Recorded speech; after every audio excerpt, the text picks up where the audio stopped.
The Book of Matthew. Chapter 9.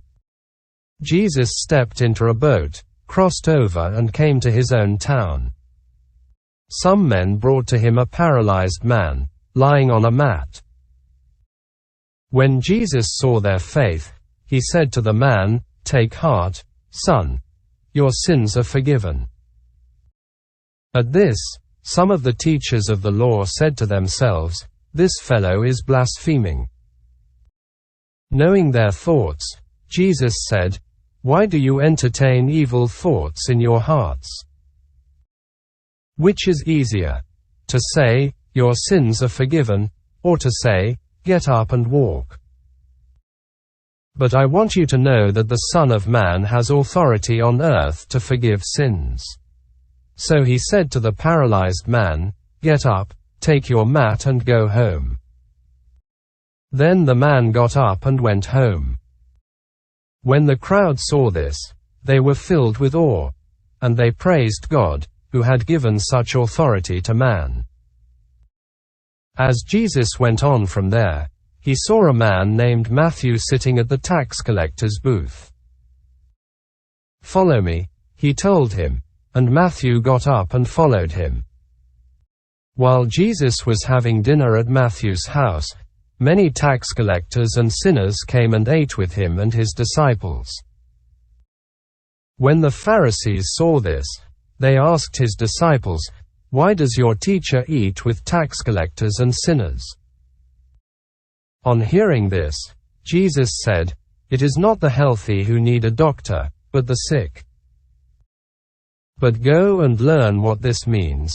I desire mercy, not sacrifice. For I have not come to call the righteous, but sinners."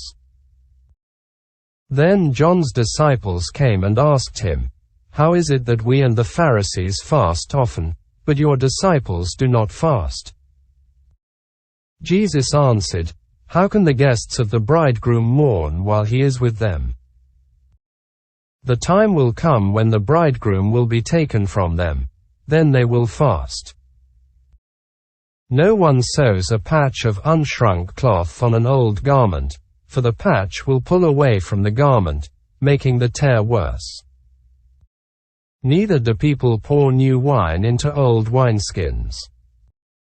If they do, the skins will burst, the wine will run out and the wineskins will be ruined. No, they pour new wine into new wineskins, and both are preserved."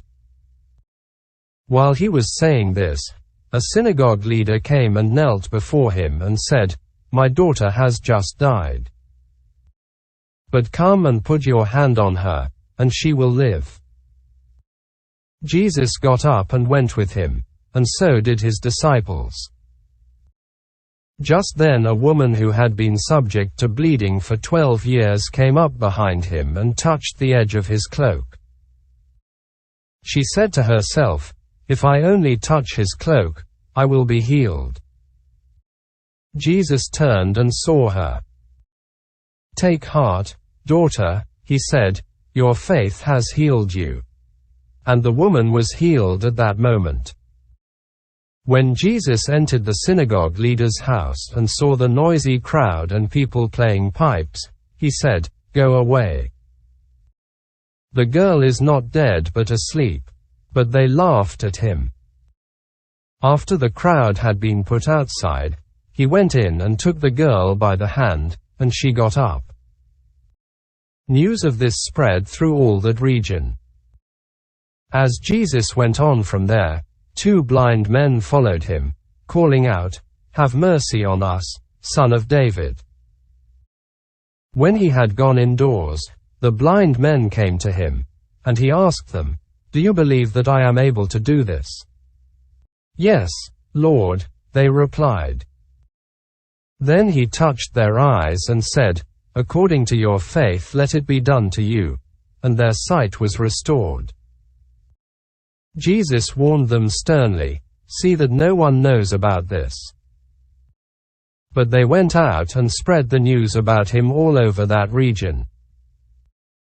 While they were going out, a man who was demon-possessed and could not talk was brought to Jesus. And when the demon was driven out, the man who had been mute spoke. The crowd was amazed and said, "Nothing like this has ever been seen in Israel."